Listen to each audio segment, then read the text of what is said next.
In a previous video, we took a look at a couple of RUCKUS access points, an R310 and an R510.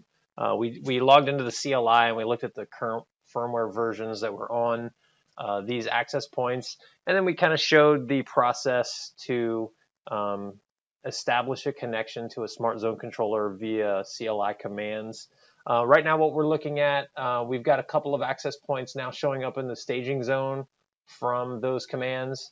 And in the video stream that we see, we've got two access points sitting on top of each other. We've got an R310 on the top. We've got an R510 on the bottom. We can see that the control LEDs for both of these are currently doing a slow green blink.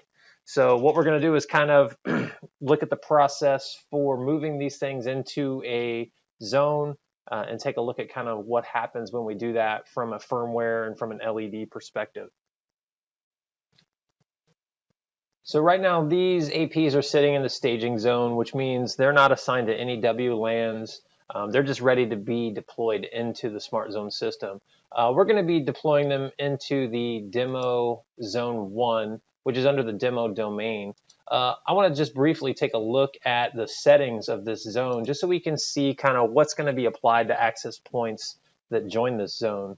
The first thing that we can see is the AP firmware version. So the AP firmware version in this zone is what will be deployed to these APs after they join this zone. So they should have AP firmware 52001412. And there's a process that they take to establish that firmware once they join the zone. They're rebooted a couple of times and both partitions are updated with that firmware. The APs also will change their admin logon credentials based on what's defined here in the zone. So this username and password will be then what is used to SSH to these access points after they've joined the zone and had the zone configuration pushed to them. There's also some radio options that would get applied to APs in this zone. So currently we have all of the channels available for use. They're kind of set up to do auto channel selection, and we're not adjusting any of the power stuff. It is set to full here. So if we had auto cell sizing or something enabled, that would get pushed to the AP as well. So we're going to cancel out of this. So we're going to navigate back over to the staging zone. And we're going to move the RUCKUS R310. So that is the AP that's currently on the top. You can see that the control LED is doing a slow flash green. So we're going to select it. We've got it highlighted here. We're going to choose Move. We're then going to put it into Demo Zone 1 and choose OK. It's going to ask us to confirm this move. We're going to choose Yes. And you can see that that AP is now moved out of the staging zone. So if we flip back over to demo zone 1, we can see that the R310 AP now shows up under demo zone 1. What should be happening now is firmware from the SmartZone should be being applied. Configuration for this zone should be being applied. And we can kind of take a look at the LEDs to see that process. We should see some fast blinks here, which we are seeing now, to indicate that there's communication happening, firmware pushes, and configuration updates. If we click on the AP itself and then choose the event tab, we should start to see some of this stuff as well. So we can see that the AP was approved by Virtual SmartZone, and then it went right to a disconnected. What we're going to do is we're going to just hang tight here for a little bit and come back once the processes have finished and just kind of take a look overall at what occurred.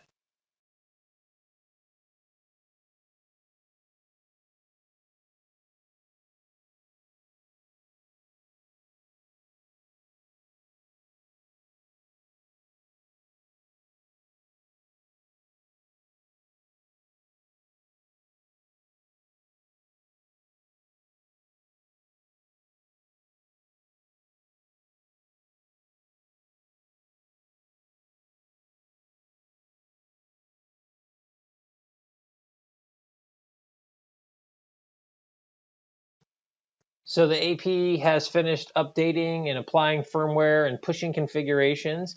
We've updated the event tab and we can see that those processes have logged in the events. So we can see at the bottom here, we had the firmware update. We had a heartbeat loss from it rebooting, and then it pushed firmware to the other image bank.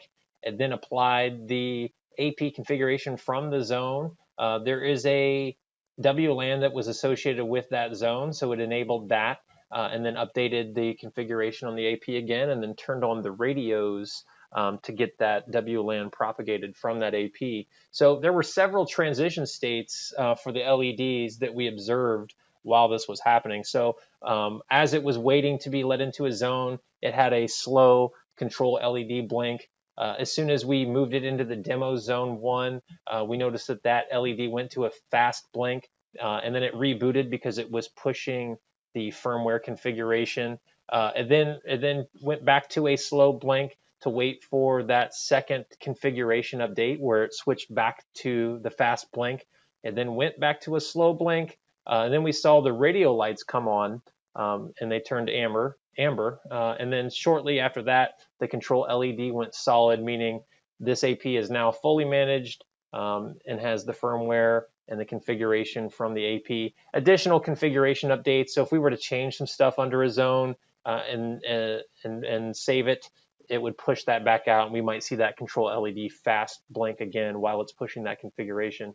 So as we stand, control LED is solid green. We have amber LEDs on the 5 gig and 2.4 gig radios. This is normal. This just means that the radios are up, but there's no clients connected. Once clients connect to those radios, they turn to a green LED.